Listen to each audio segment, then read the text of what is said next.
Hello, Player One Taco coming to you live from day 3 here at DAS, the Digital Asset Summit, hosted by Blockworks in New York this year. Thankfully, we are with the one and only, the bulls of the entire institutional industry, I think, VanEck. And we are here with the one and only Kyle. Nice to be here. How are you doing today, man? I'm doing well. It's been a long week, but it's nice to see people back in New York, excited about crypto again. It's been a while, I think. Even though like there has been a huge regime choke point 2.0, whatever, New York has still been a huge industry hub. Yeah, there was a moment where people were saying crypto was going to, well, Asia offshore, but also Miami. It sort of became a thing, but New York has always been here.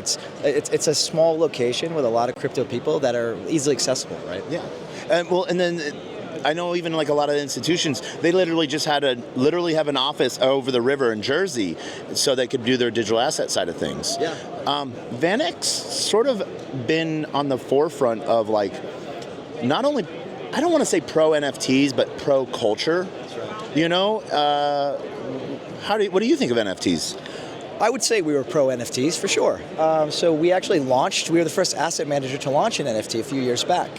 We did not sell them. We gave them out to our clients and our partners. How do I get a VanEck NFT? So there's actually a VanEck NFT community Twitter account that you can follow. And we also have a subsidiary company called Segment, which works in the NFT and the tokenized real world asset space as well. How do I get a VanEck NFT? You have to get on the VanEck Intern's good side and maybe something will happen. Life goals. Someday. So what do you do over at VanEck? So I work on the crypto product team at VanEck across all the various crypto initiatives. So I've been there quite a while, and I got to say, one of the most boring things in crypto is a Bitcoin ETF, right? And who would have thought it would take 7 years to get that to market? But we got there, and now I'm excited to what else can we do in the U.S. now? Well, and yes, it might have been boring, but 47 days after it launched, everyone had already doubled their money. Yeah. Well, it was not bad timing for sure. You know, I think when I say boring, obviously, how quickly they grew, one of the fastest growing ETFs, certainly not from that perspective, but when I mean innovation, there's so much innovation in the space, the new technologies, what you can do with it, and a Bitcoin ETF is, you're taking a Bitcoin, a not great asset, and you're just wrapping a very boring structure around it. And so for that to take 7 years was a little disheartening, but now that we've got past that barrier, I'm really excited to see what the SEC and the regulators will allow here. Huge shout out to Hester. She's awesome. I'm really excited to see what she does leading the new SEC innovation digital asset side. So it'll be really cool to see the ideas that sort of come out of there. Obviously with we say regime change, but that also sounds like I'm saying like tinfoil hatty things. But like with the political change, we're seeing more acceptance towards innovation.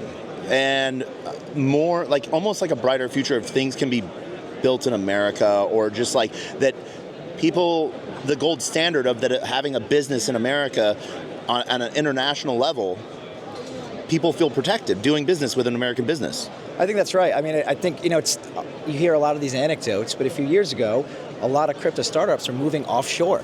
And the reality is they didn't want to, right? They were here, this was their home. But the reality is if you're spending 30% of your budget on legal fees and trying to figure out what the rules are, and they're not clearly stated, that makes it hard, right, to innovate. And getting punished because you asked, how do I do this right? You know, and maybe, I think you said regime change. Maybe it's not a regime change, but it's certainly a culture change at the SEC. I mean, the Crypto Task Force publicly posts all their meetings. They put out, Hester Pierce put out 50 questions looking for feedback. They're actually asking the community, what are the pain points? How can we solve them? Yeah. Which is a very different, it's not just, you know, the rules. It's, let's talk about the rules, let's talk about the issues, and let's figure out how to solve them. And it's been sort of interesting how politicians have courted the, not just crypto, but blockchain community, because blockchain is so much more than crypto. And like I remember at Masari Mainnet getting to meet Vivek Ramaswamy, and literally like an hour and a half before I got to talk with him, they had launched their crypto email of sending things in. You know, where does VanEck sit on this table of like contacting politicians and policy?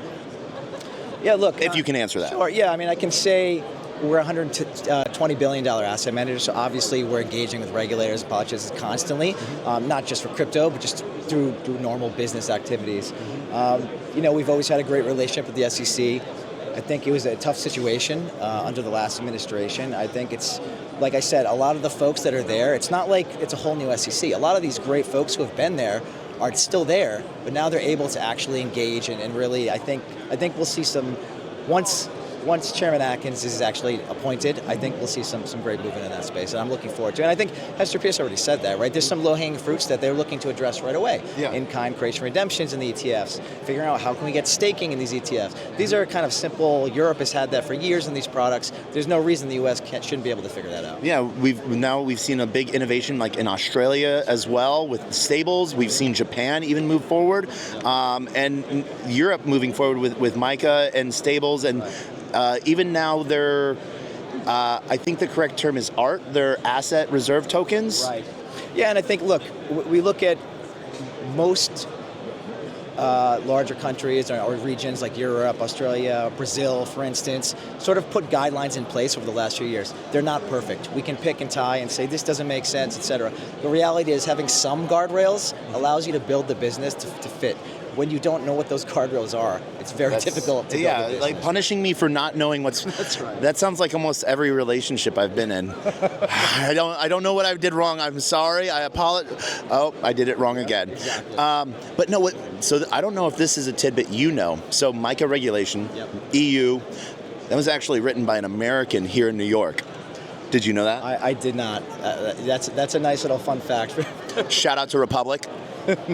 No, that was excellent. Yeah. So, you personally, let's take the work hats off. NFTs or tokens? Ooh, from what context? As a fan? Answer it how you want. I think it's both. I think the U.S., particularly folks in the U.S., had a very narrow view of what an NFT actually is, and they just saw one use of it, which is great in the art, but there's obviously a much broader use case for NFTs. So I still think there's a market there. It's just going to develop differently. Definitely, it's a receipt, like where you can sort of say, and people, whenever you use a term that people associate it with, a receipt would be something they get from the grocery store. But really, it's data.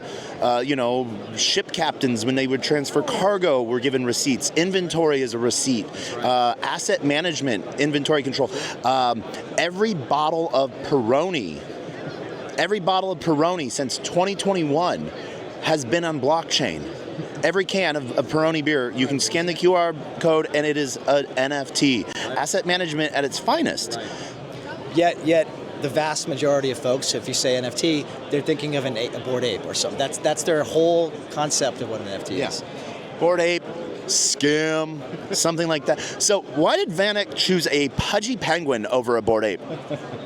Oh, I don't know. We'd have to ask the VanEck intern on that one. No, I think... Shout out VanEck intern. We love you so much. No, I think the reality is the Pudgy Penguin team is great. They've done a great job of keeping the engagement going, even when the market wasn't super conducive for NFTs and that culture. And I think they keep it fun and lighthearted, and I think our VanEck intern loves that vibe, where it's like, look, we all want to do great things and build great products, but we also want to have fun doing it. So I think that fits right into our culture. Big pudgy or little pudgy? Why not one of each? All right. What about a ROG? Oh, absolutely. There's some crypto. You know what? Oh my God. I like you. Although there's some NFT projects that it's harder to tell to the TradFi group just by their name alone. I'm sure you can guess some of those. Yeah, we can. Yeah. What was the last shitcoin you bought?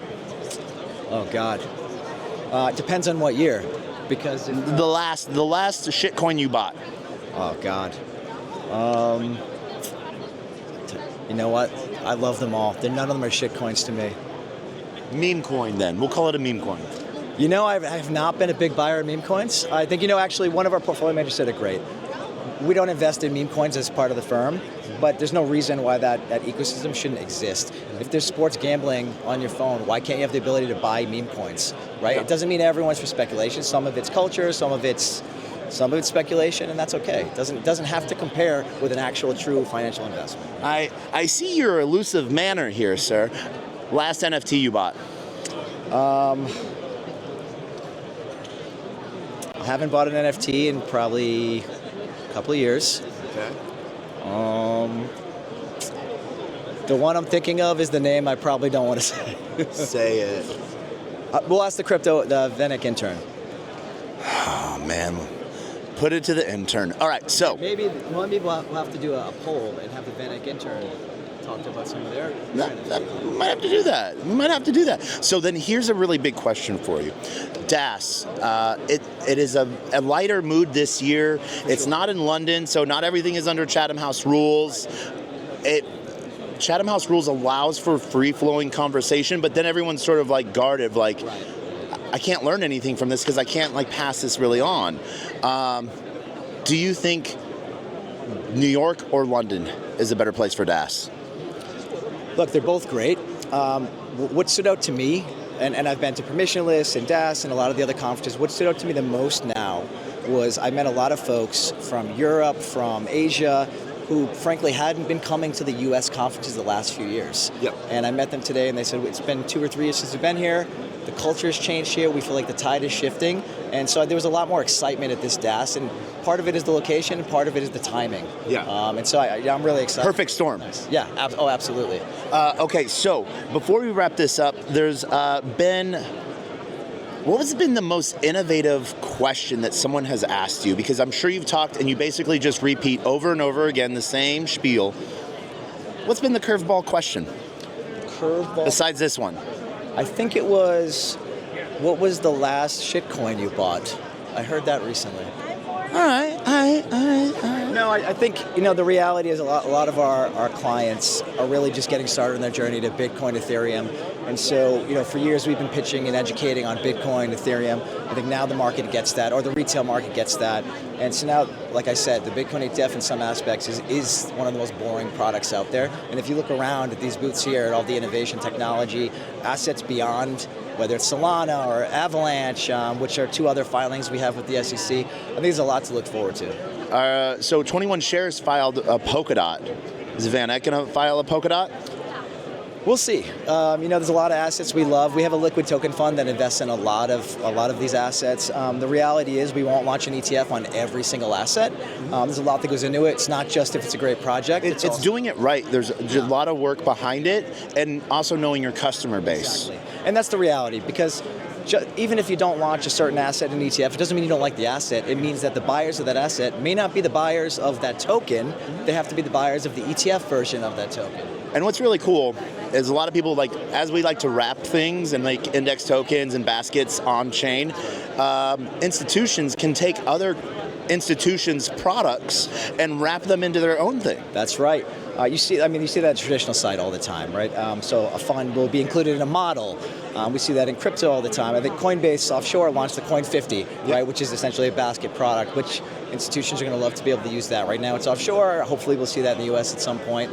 But I think you're right. It's greater access. For instance, our Bitcoin ETF has now found its way into some models. So it's just continuing to get more exposure and offering that in different ways. How's VanEck's move been with AI? If that's something we can talk about. No, not on the public investment side, but I know, our firm tends to try to get ahead of new technologies. So as a firm, we've accepted AI and we've used that sort of in the enterprise level. So we all have access to enterprise versions of the AIs that we think are best. And so we use it in our daily work every day. And it's not relying on those, but it's just making your job much more efficient. Kyle, I want to thank you so much for having this time. VanEck is a welcome institution within the degen crypto world.